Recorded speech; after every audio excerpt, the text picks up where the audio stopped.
Previously on Insights.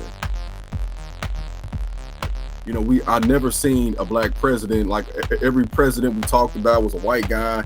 I had never seen, in our school us talk about leaders that look like me. But when I went home, we had posters of African leaders all over the house. So like again, there's a disconnect. Like so watching TV, the TV doesn't look like my neighborhood. Going to school, the school topics don't look like what I see in my house. My house was like a museum of some sort. So when I asked my mom why we hadn't had a black president, she said it's because they're waiting on me to grow up. Is a lot of people don't quite realize to the extent of how much of an impact that can have on any child or even an adult, because development doesn't stop. We're always growing as people. Yeah. Let's talk about how you saw these disparities impacting you or the neighborhood you were in. I think the difference, I guess, and I don't want to say the difference, because I would say a lot of people who have a background in terms of like parenting plays a huge role. And I think as an educator, I realized that too. So why don't we then also talk about the poverty our kids face, the lack of grocery stores in the food deserts, the fact that they are able to access weapons quicker than fresh food, the fact that, there aren't that many jobs in their neighborhoods, the fact that once they cross this line in their city, the neighborhoods are vastly different. They're $1 million homes. Why aren't we talking about that? So I began to because I had a little more freedom, insert more stories that reflected how my kids looked. And because my focus was African-American history, then I had a lot of Hispanic kids. I started to learn more about their history. Then I began to even question, well, why don't I know a lot about white abolitionists? So I began to even look at that, because my first, I would say, paradigm shift was when one of my Mexican kids said, "Oh, Mr. Crim, what were Mexicans doing during slavery?" I was like, "That's a great question. let me find out."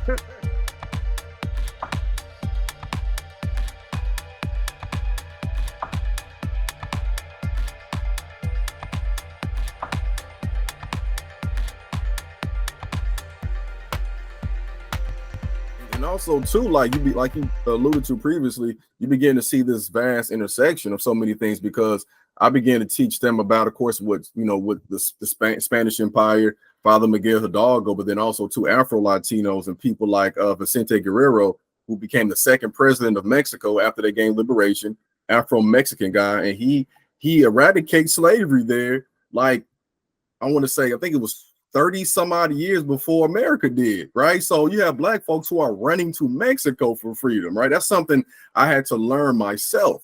And then I began to question, like, man, my white students are very receptive, but also I have to think about how I would feel if I never saw myself, my class as being the person who's fighting against these things. So what about the white abolitionists? So I made sure they knew about people like, of course, John Brown and Harriet Beecher Stowe, William Lloyd Garrison, and about the Quakers and people like that, and Bruce Clunder and all these folks who stood up, because I thought it was also a travesty that we only teach people when we talk about white folks in American history, we don't highlight the ones who fought against the injustices that we fight against today.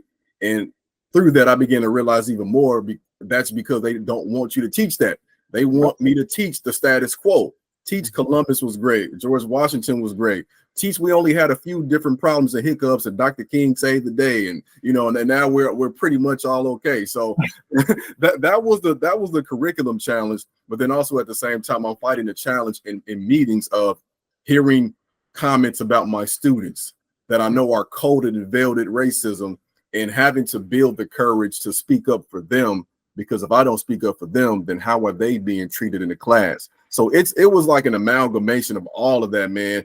And I think through that process, I learned a lot, I grew a lot, but it also did take a toll on me, because when you deal like not just with that in the classroom, but you deal with it from an administrative perspective, or the feeling of isolation amongst the staff, it can weigh on you heavy over time. Absolutely. And I'm sure there was periods of doubts and questioning whether you're even supposed to be doing this. And then add burnout. Burnout is a huge issue amongst teachers, and It doesn't help the fact that you have structures already in place that are designed to basically burn teachers out. So it's Man, not a, education itself is not a sustainable industry. There's a reason why we are so lacking in teachers in the man, States. And then you add in the sociopolitical factors that come as a result of the lack of teachers. I remember I interviewed Jake Small back in the beginning of this blog, and he shared about how there are, what was it, less than 4%? Actually, no, it's even less than, even significantly less than that. It's like close to only 1% of teachers are Black in the yeah, United States. yeah. When he, So black men is like literally Mhm. like 1%. I think black women is probably 5. So overall, it's about 6 combined, but Mhm. it's going down because in Chicago, it used to be at one point in time, man, probably a third or more of all the educators were black. Oh my goodness. There. By the way, Jake Smalls, credit to you for giving these statistics because it's so important. I want to make sure you get your acknowledgement and all this. But it really does speak to a lot of the issues. And a lot of people don't realize that these socio-political issues. I love this one video that you had pointed out to in the past where you created. It was basically saying that you don't just inherit systems, you inherit mindsets. Right. Let's talk a little bit about that more as well, because once I wasn't even like, I had like this idea of what I was going to come into Yeah. with this interview with, but once I saw that video, I was like, yes, I'm like, I'm gonna bring this up. Yeah. Can we break that down a little more? Yeah. I think as a history, so just to kind of backtrack, like the statement, I was speaking to a group of parents. They had a parent university at this school I was speaking at, and I was essentially describing to them how these systems continue. And I said that we often talk about like, the importance of it and inheritance. And of course that is, we want to make sure our kids, our descendants can start off on a good foot financially. But in this country, we place so much of an emphasis on that and not the values we want people to have. And the broader question is, if we are to say that there's nobody alive today who enslaved anybody, that is true, then how is it that we're able to continue these cycles of oppression? Of course, not typical enslavement, but the idea that the prison industrial complex, the way it is okay to people, or the idea that the social stratification we have with neighborhoods and in the hood are the way they are. How is that okay to people? Or even the fact that we have to essentially break down, we do have people who existed and lived during the Jim Crow era.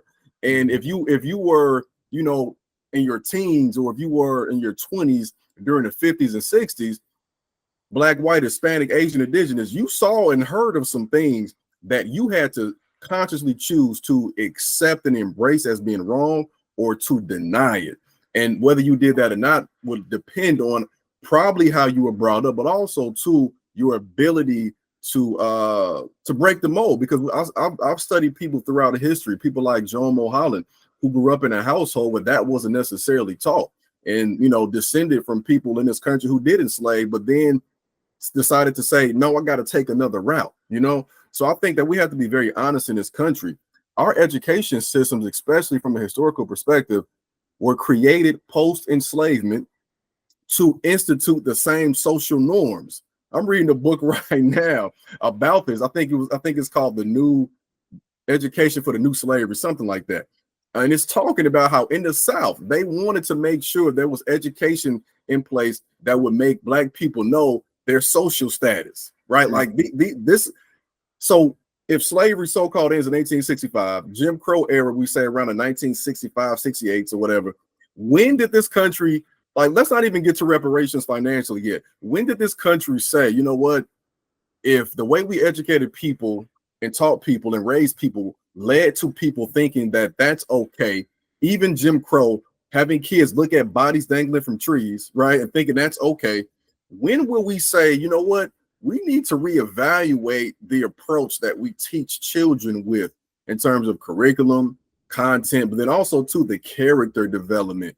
We can't say bullying is wrong in schools, but then turn a blind eye to the entire system of racism, So that's what I want people to kind of really conceptualize and think about, because if you can leave your kids with a boatload of money, that's great. But what's even better is if you leave your kids with that money and they feel obligated to serve humanity as best they can. And I'm not one to really give props to billionaires like that, but I do know that you know, and I don't know all the details of what she does, but I do know several organizations that have been impacted by, and I cannot remember her name right now, but I do know that she was married to Jeff Bezos. And I know that she gives a bunch of money to organizations, some of which I've worked with. So again, the money's cool, all of that's cool, the credentials are cool, but what character traits, what type of virtues are we passing on to our kids to make this world better so we don't backtrack to the past? Absolutely. I know exactly who you're talking about as well, and her name is escaping me. I'm gonna have to Google this. But it really does speak to it, and it also shows the power of what happens when you have people in your corner who do not look or think or talk like you. Toni Morrison, I do remember this part, was one of her mentors. Toni Morrison was guiding this woman throughout a lot of the course of her development as a professional, and probably, I'm not sure how the relationship started, but I remember reading an article about how Morrison was a significant influence, like they knew each other in person. Wow.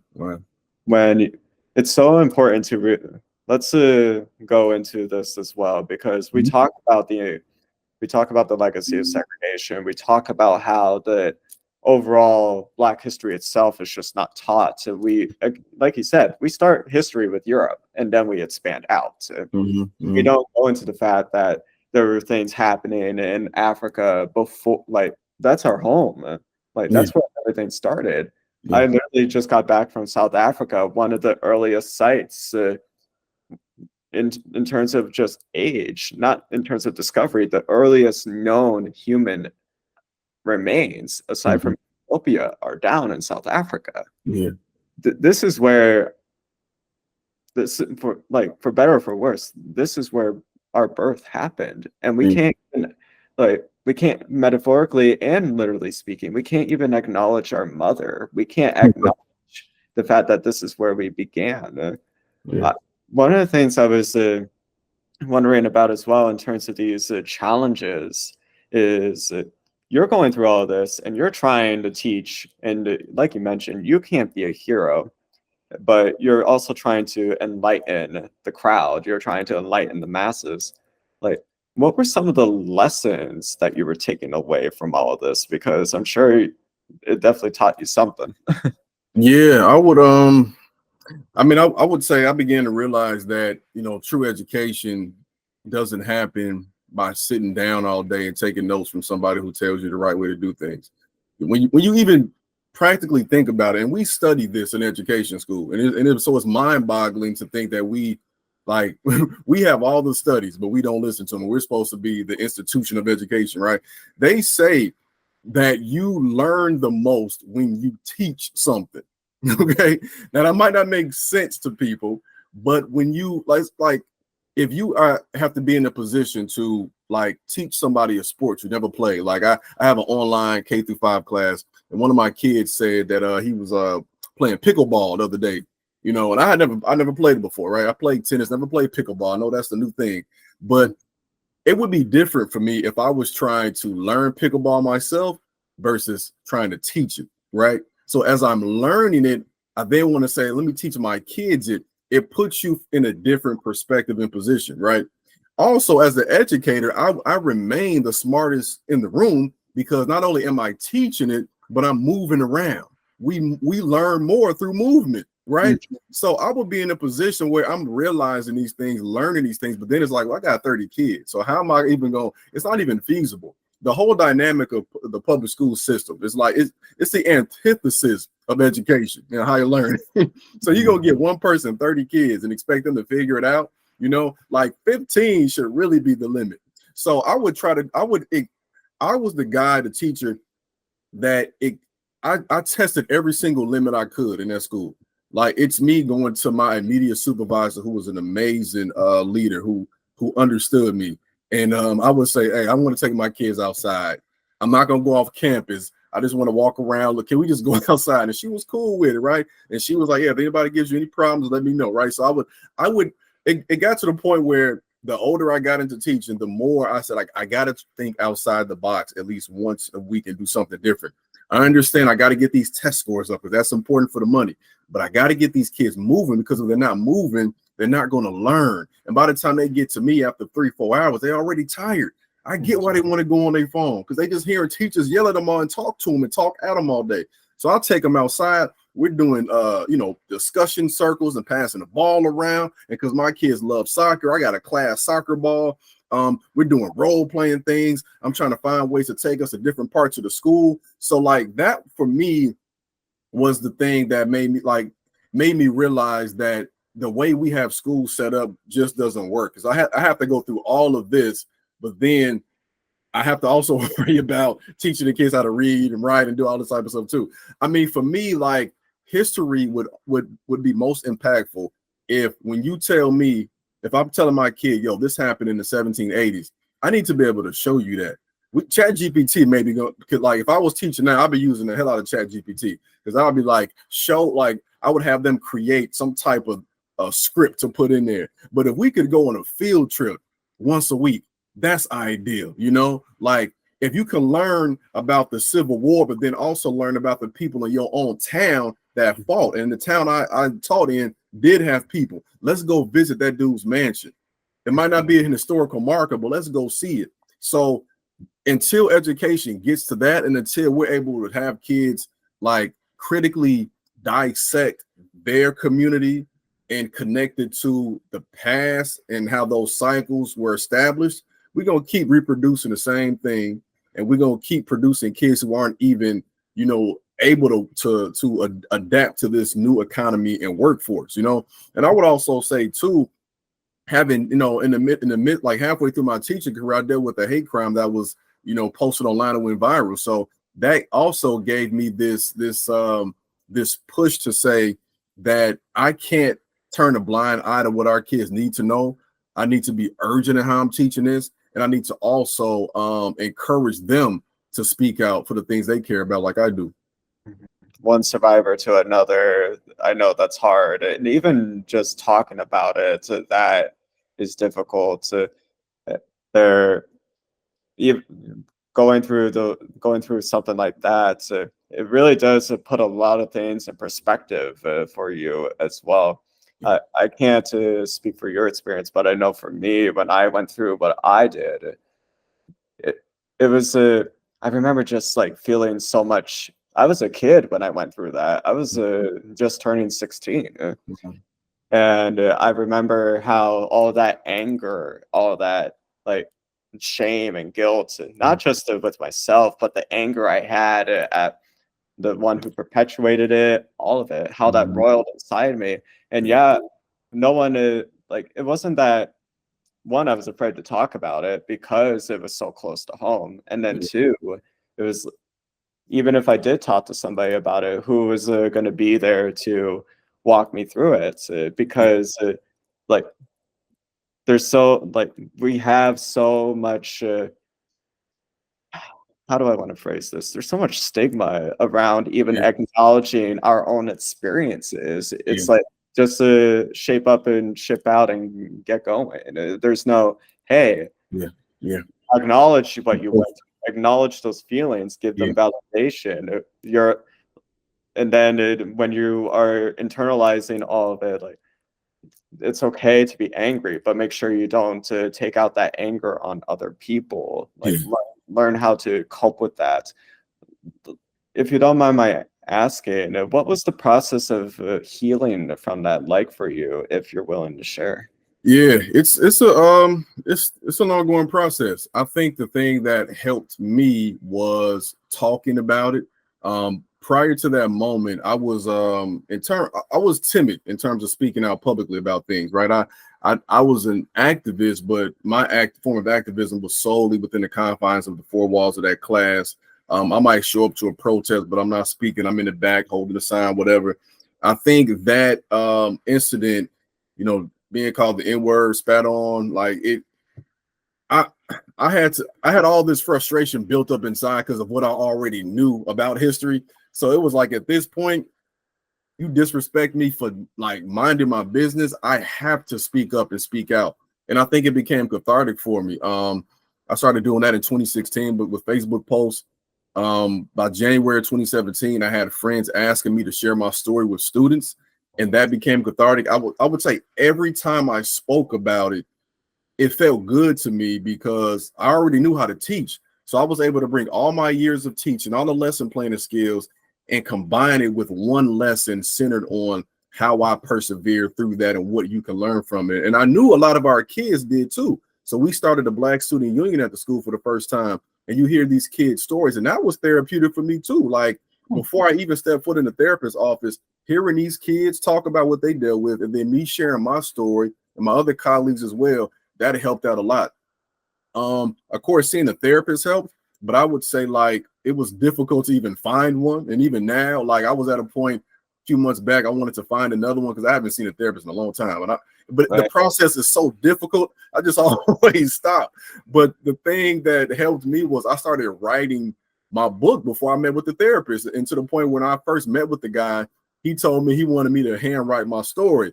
And I was like, dude, I'm already writing a book. So I knew I was on the right track.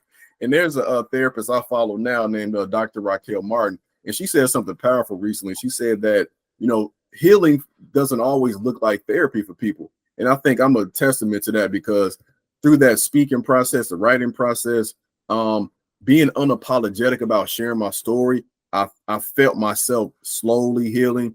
Reading books about racial trauma, like My Grandmother's Hands, helped me realize that what I dealt with, you know, wasn't just unique to me. It was a collective experience. And then also, too, the pandemic did a lot because around, I want to say a couple years before the pandemic, I started consciously meditating.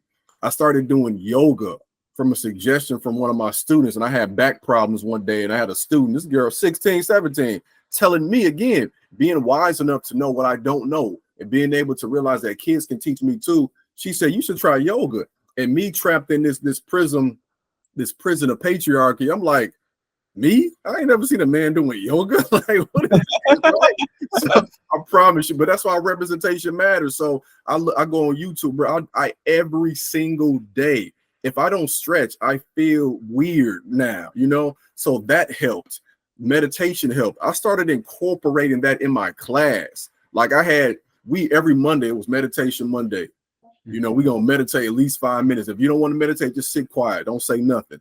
You know, so like that, it helped me like going outside. Before I got on this call with you, I'm outside, my nature walk.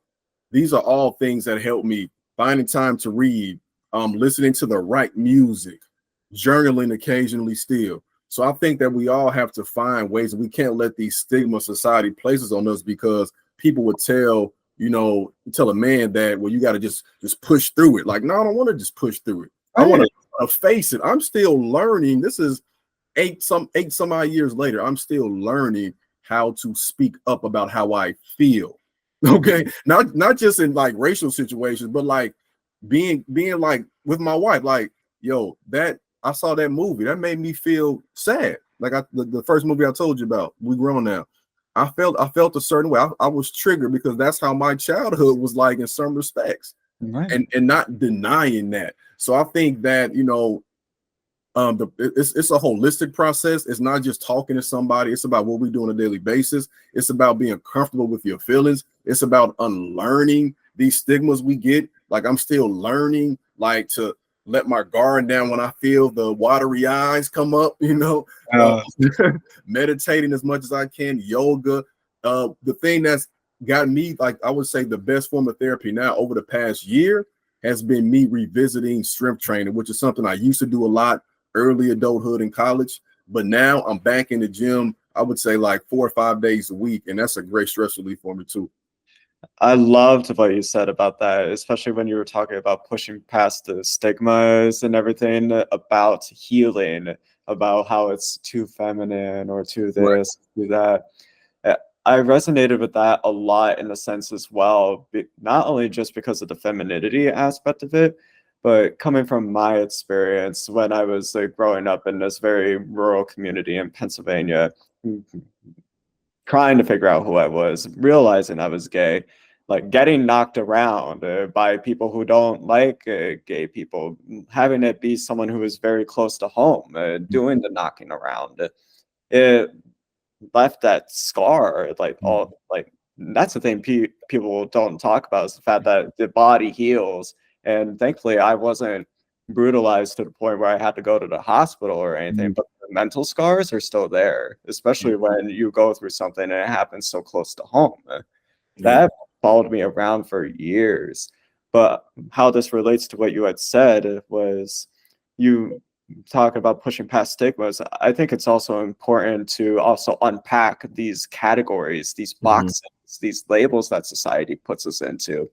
A lot of the healing that I went through was actually inspired by a lot of these critical race thinkers who were talking about pedagogy. They were talking about how you have to unpack all these things that weren't just happening to you in the moment, but have been cycled generation after generation. And in many respects, the critical race thinkers who are bringing up this legacy of trauma are also being inspired by queer thinkers, LGBTQ thinkers, women, that we need to have one another in this process, because that's the only way healing is going to happen. Because what we went through, it's a holistic journey, and we're inheriting these cycles that have been passed down to us by injustices that were committed generations that history forgot or history doesn't remember, or chooses not to.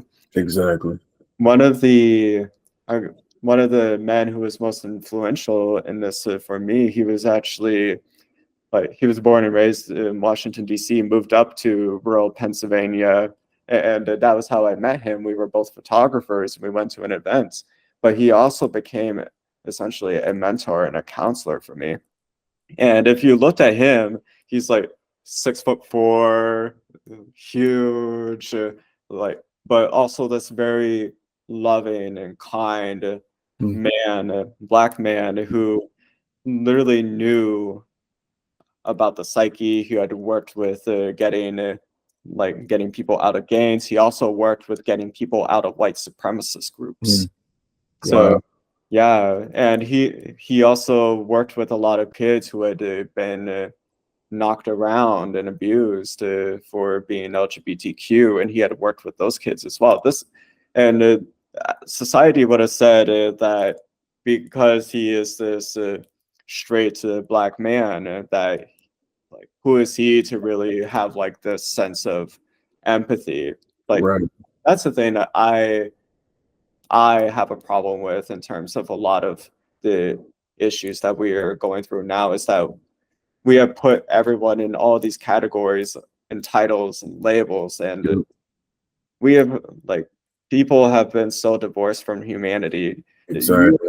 Your ability, like who you are, it's the choices you make, the decisions that you make. It's not any of those things.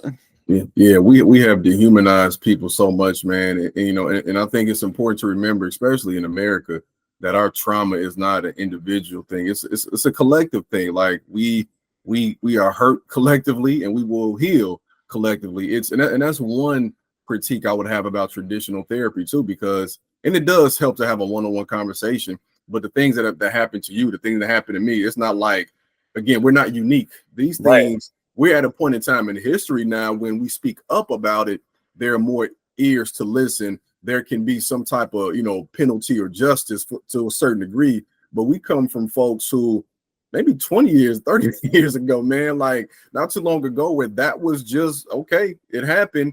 You got to move on, or that's going to have to probably be your form of protest. At one point in time, that's what people stood up and say, I'm going to embrace that physicality so that life can be better for other people. But until we're able to just see people as just humans and like uniquely beautiful in our differences and this being the same, shout out to Frankie Beverly, rest in peace, who has a song called We Are One, which I think encapsulates that more than anything. That even kind of goes back to what you brought up previously, because one of the things that has been done in this country socially is we have created this system, or these systems, that divorce people from who they truly are to fit into these boxes to be used by people who have maybe more access or more power. Like racism is used as a veil to as a veil for what capitalism does. So it's like these people think they're better than these people, at the same time disenfranchise them in rural communities and disenfranchise them in their neighborhoods, so they think they're better, that they cannot possibly come together. So I think until that happens, and I'm hoping we're nearing that point in America where people are more willing to take that veil over their eyes. Until it happens, though, we'll keep seeing these cycles. But I'm hopeful. I'm hopeful. All these things, all these issues that we've discussed and that you've been through, I always love to ask this question: what kept you going in your hardest moments? Man, that's a good one. That's a good one. So now we get into some spirituality. What keeps me going, man, is I think I think you have to have your eyes set on the unseen to make sense of what you see today. Because if your mind is only focused on the calamity in the world, which I think is really just a small aspect of society as a whole. But if we go on social media, we're going to see all the problems. If we are to put our faith so much into that we cannot have a radical imagination to see a better day, then we won't keep going. Like, I'm inspired by history because it also shows you proof. It shows you evidence of what they fought for, and that's not to say that, of course, things aren't perfect, but I see the proof of what Dr. King and Fannie Lou Hamer fought for and Malcolm X talked about. I see the proof today, so it makes me think that what can I do with my platform, with my voice, so that 50, 60 years from now, people see the proof of what I fought for. So we have to be able to see it. I'm a man of faith, and I believe that there's another force out there that that works in harmony with those who have the best intentions. I believe that there's beauty in all of the different faiths that we have, and I think that if we are able to rest in them and truly understand, the Venn diagram of it all and what is truly preaching, love, and acceptance. I mean, essentially, it could all be boiled down to the golden rule. Treat people how you want to be treated. And honestly, too, man, with the way, whatever this spiritual force is, I believe that there's a sense of equilibrium that comes to be. And I think, just on some metaphysical stuff, man, I feel like in my mind, as above, so below. I joke around, but I think of it as a fact, man. Climate change to me is like the earth having a fever. Oh, yeah. And when you have a fever, it's like, I got to get rid of this thing that's hurting me. Right. I think we're facing this period where we got to fight for our issues. We got to do this. We got to stand up politically and everything. But at the end of the day, the earth is going to balance itself out so that it can continue to exist. However many more billions of years is going to exist. And I think that on a personal level, that gives me hope, honestly, because it lets me know that regardless of what I fight for, even if I don't see it in my lifetime, it's going to be seen eventually. And I just want to make sure that I'm always on the right side of that.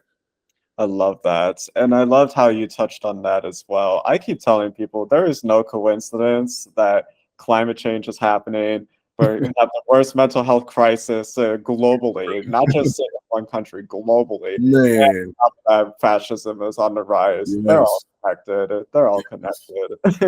For real. And the other question I love to ask people is, for younger Ernest, all these things that you've been through and all these insights now, what a piece of advice would you give him? Man, I love that question too. I would tell younger Ernest to, for one, I would say keep going, because I think it's no mistake. It's no mistake that I'm on the path I'm on now. But I would also say be more confident in expressing your individuality, especially in those high school years. Those are difficult years to be different. And I've always been an abstract thinker, but I was also, I would say, confined by the temptation of conformity, So I would say be comfortable being who you are, and letting other people see that. But yeah, I love it. There, thank you for that, Ernest. The younger Ernest would definitely learn a lot from that. All of us could really learn from that. Thank you for being on the show. I appreciate it. Thanks for having me. Hello, everyone. This is Justin Cobb, and that was Ernest Crim III. He's fantastic. I'm gonna go ahead and leave a link down in the comments to his profile so that way you can check him out. And you can also take a look at his new book, How Black History Can Save Your Life. And I know I am definitely excited to read that. Be sure to like this episode, give us a thumbs up. Be sure to comment and let us know what you think. And don't forget to share us with those you know. And also, don't forget to subscribe to the YouTube channel, as well as check us out on our various other platforms. You can find us on Medium and on Spotify.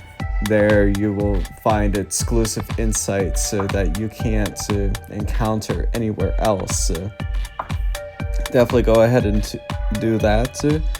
Thank you, audiences, for tuning in to Insights. It is a privilege to be making this content, and I am so excited to be bringing you more. Be sure to stay tuned. We got more insight coming.